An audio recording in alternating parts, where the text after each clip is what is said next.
aí, rubro-negros e rubro-negras, sejam muito bem-vindos ao meu canal. Eu sou a Manu e que domingo prazeroso.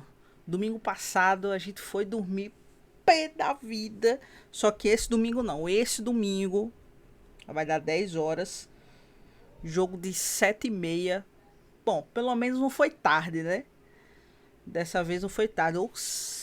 Meu pai do céu, olha, tem que acabar com esse negócio de colocar o jogo do Flamengo tão tarde, porque, putz, eu vou dizer, viu?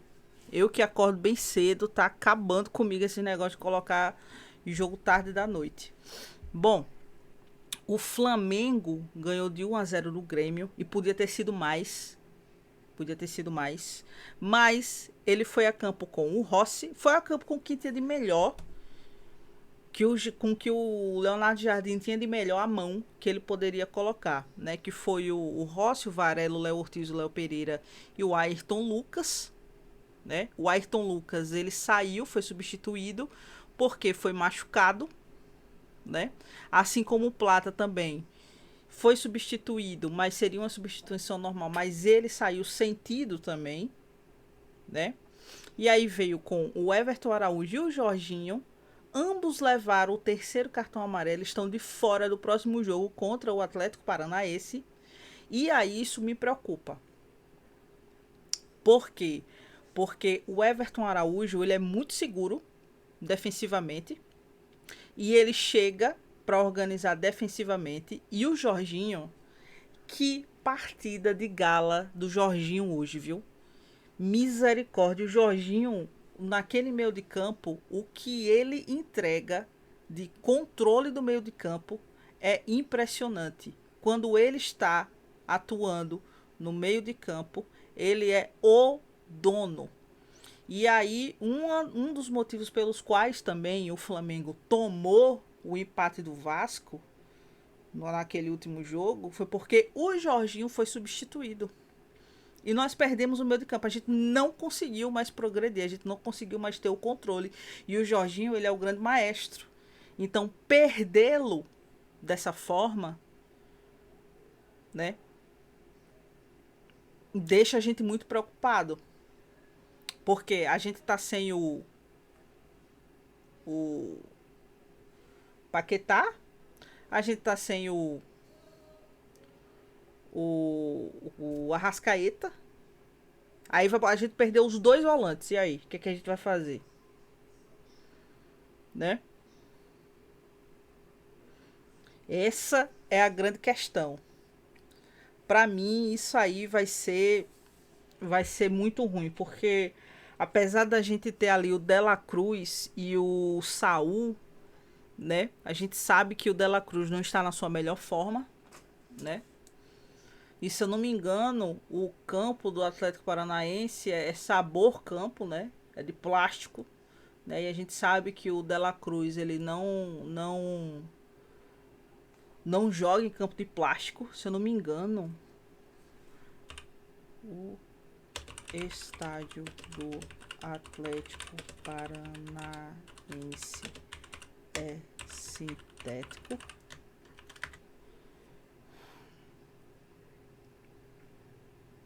É sintético.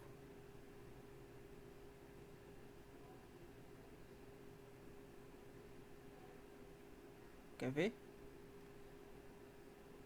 Sim, é sintético. Eu tinha essa memória, eu tinha essa vaga memória. Desculpa aí, eu tenho que recorrer aqui ao Google. E aí, o Dela Cruz, ele não joga no sabor gramado, no plástico. E aí, o que a gente vai fazer? O Leonardo Jardim tá com um baita problema. Um baita problema. Um problema enorme. Bom, seguindo o Carrascal, que não consegue substituir a Arrascaeta. Ninguém consegue substituir a Arrascaeta nesse momento, porque o Arrascaeta é o nosso melhor jogador.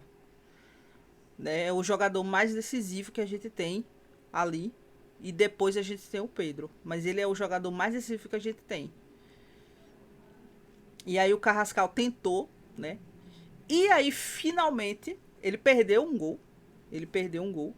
E aí finalmente, naquele passe belíssimo do Léo Pereira, né? E o Emerson Royal dando seu primeira assistência no Campeonato Brasileiro. Que assistência para o bate-pronto do Carrascal. Que gol bonito. Não ia conseguir pegar aquele... Podia ter dois goleiros, não ia conseguir pegar aquele gol. E aí ele foi agraciado com o gol. Mas ele não estava jogando nada para isso, né? O que é uma pena, né? Porque o Carrascal, ele pode fazer mais. O Carrascal a gente já viu ele fazendo muito o ano passado. E ele precisa voltar a fazer, porque a gente está precisando do Carrascal. Nós estamos nesse momento muito necessitados de um Carrascal. Porque o Arrascaeta só volta depois da Copa. Né? O Plata, que meteu uma bola na trave, né? E perdeu também algumas oportunidades. Ele tá vindo super bem, mas também perde oportunidades. O Samuel Lino não fez uma boa partida, né?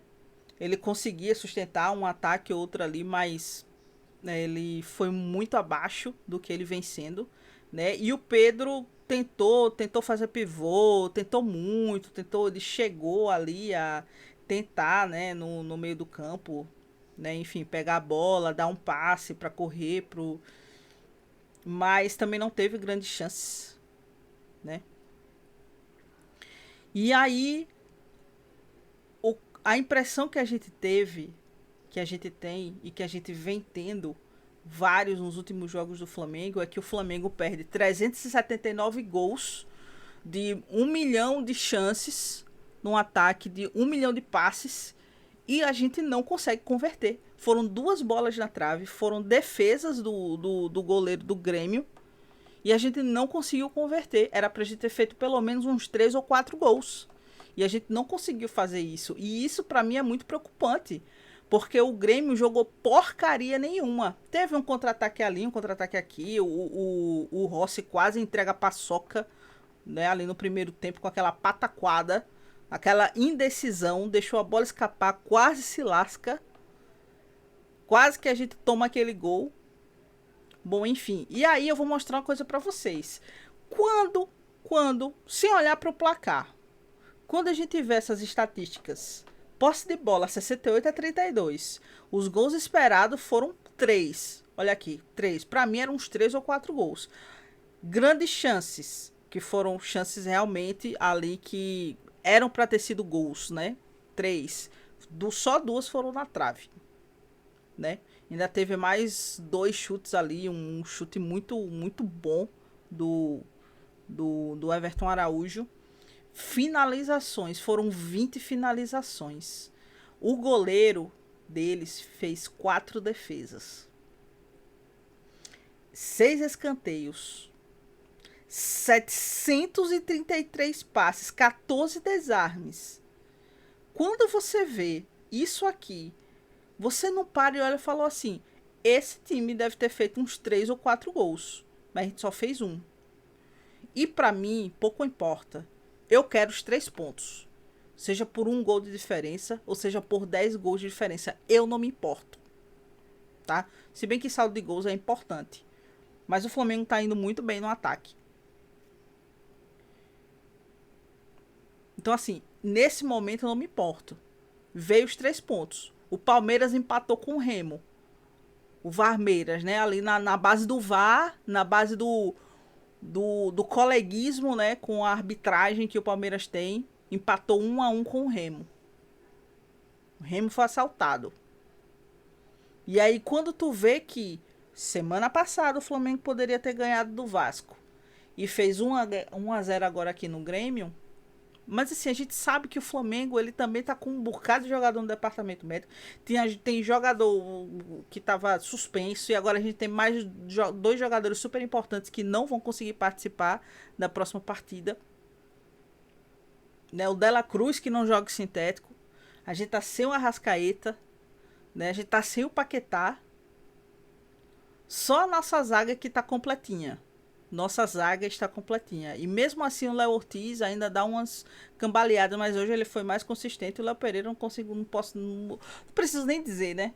Magistral, fez uma partidaça hoje. Então assim, esse foi a visão, né, do jogo do Flamengo, né? E aí o melhor jogador da partida foi o Everton. Isso aqui é um absurdo, tá ligado? Isso aqui é um absurdo. E é isso, né? Nos vemos no próximo jogo e vamos que vamos.